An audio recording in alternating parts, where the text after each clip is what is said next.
Eugénie, les larmes aux yeux, nous venons te dire adieu. Nous partons de bon matin, par un ciel les plus serein. Nous partons pour le Mexique, nous partons la voie d'Orient. Adieu donc belle Eugénie, nous reviendrons dans un an. Ce n'est pas commode du tout que de penser à l'amour.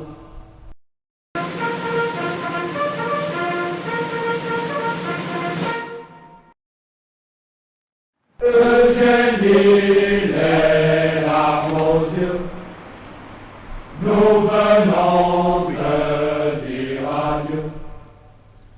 Nous partons de bon matin, par un ciel les plus serein.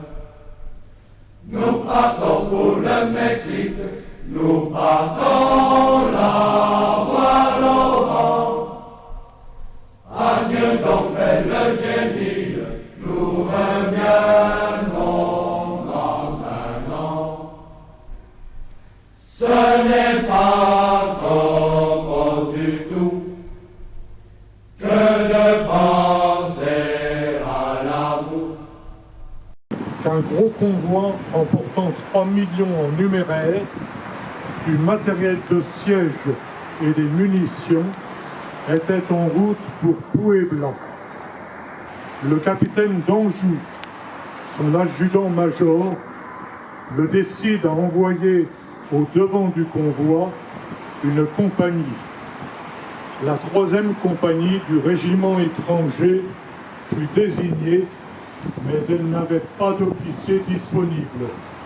Le capitaine d'Anjou en prend lui-même le commandement et les sous-lieutenants Maudet, porte-drapeau et Vinin, payeur, se joignent à lui volontairement.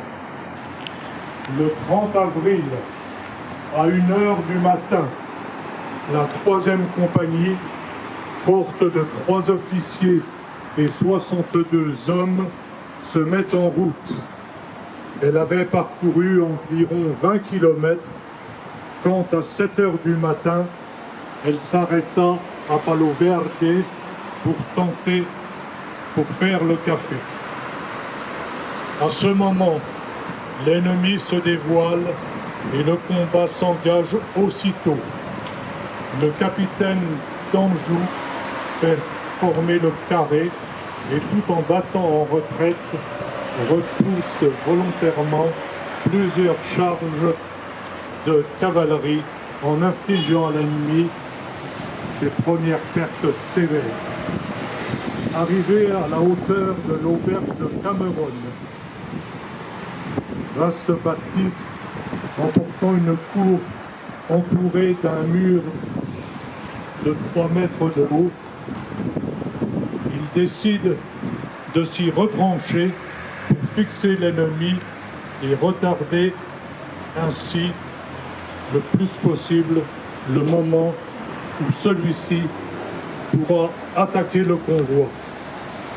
Pendant que les hommes organisent à la hâte la défense de cette auberge, un officier mexicain, faisant valoir la grosse supériorité du nombre, somme le capitaine d'Anjou de se rendre.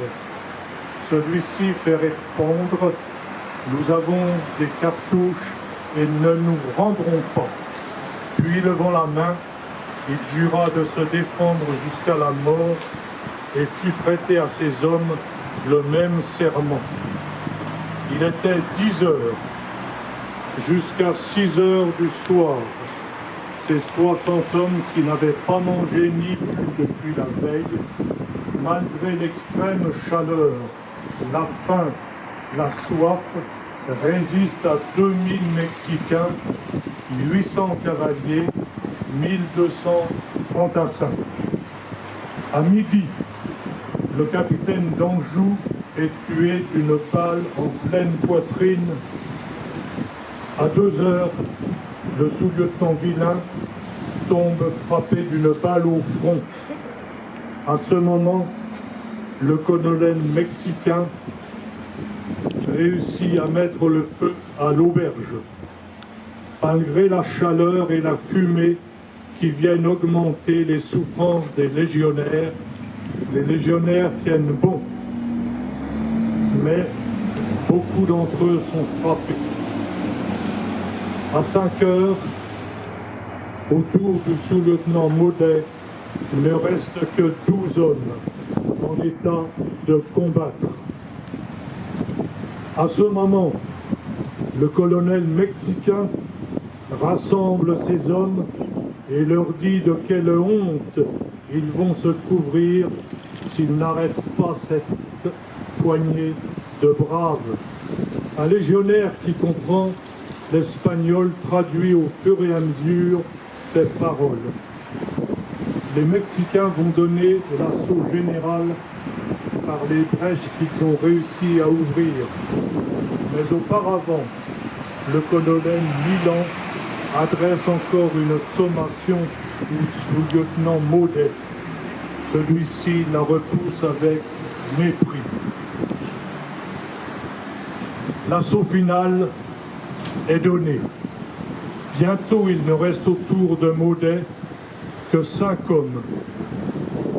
Le caporal Maine, les légionnaires Cato, Wenzel, Constantin, Léonard. Chacun garde encore une cartouche. Ils ont la baïonnette au canon et réfugiés dans un coin de la cour, le dos au mur, ils font face à un signal. Ils déchargent leurs fusils à bout portant sur l'ennemi et se précipitent sur lui à la baïonnette. Le sous-lieutenant Maudet et 2 légionnaires tombent frappés à mort. Maine et ses 2 camarades vont être massacrés quand un officier mexicain se présente sur eux et les sauve. Il leur crie « Rendez-vous ! Nous nous rendrons si vous nous promettez de relever et de soigner nos blessés et vous nous laissez nos armes. » Les baïonnettes restent menaçantes. On ne refuse rien à des hommes tels que vous, répond l'officier. Les 60 hommes du capitaine d'Anjou ont tenu jusqu'au bout leur serment. Pendant 11 heures, ils ont résisté à 2000 ennemis, en ont tué 300 et blessé autant. Ils ont, par leur souffrance, en sacrifiant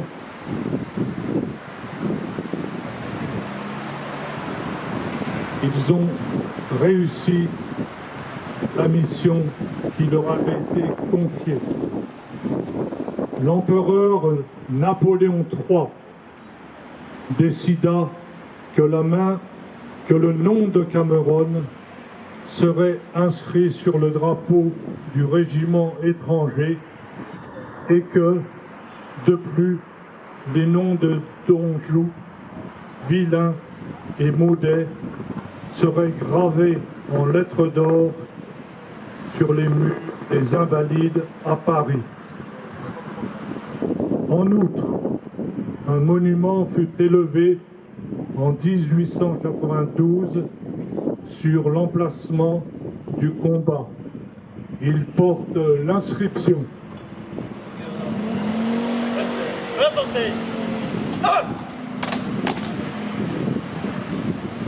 Ils furent ici moins de 60, opposés à toute une armée, sa masse les écrasa. La vie, plutôt que le courage, abandonna ses soldats français. Le 30 avril 1863. À leur mémoire, la patrie éleva ce monument. Depuis, lorsque les troupes mexicaines passent devant ce monument, ils présentent les armes.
À travers pierres et durs, s'en vont les képis blancs, sous le soleil clair de lune.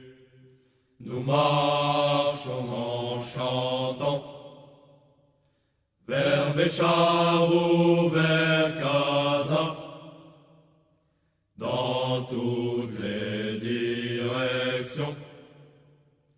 Nous repartons au combat pour la gloire de la Légion.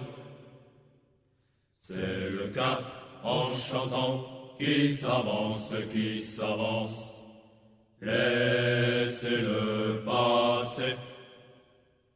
C'est le 4 en chantant qui s'avance, qui s'avance.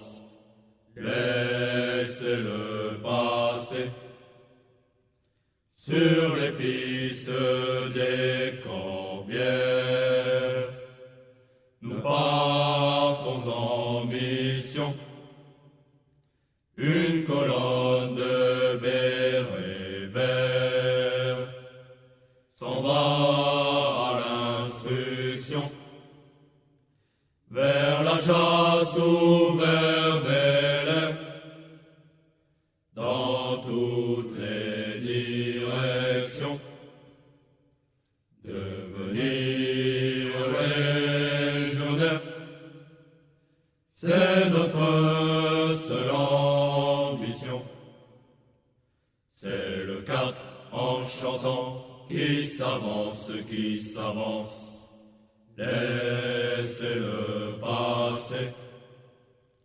C'est le 4 en chantant qui s'avance, qui s'avance. Laissez-le passer.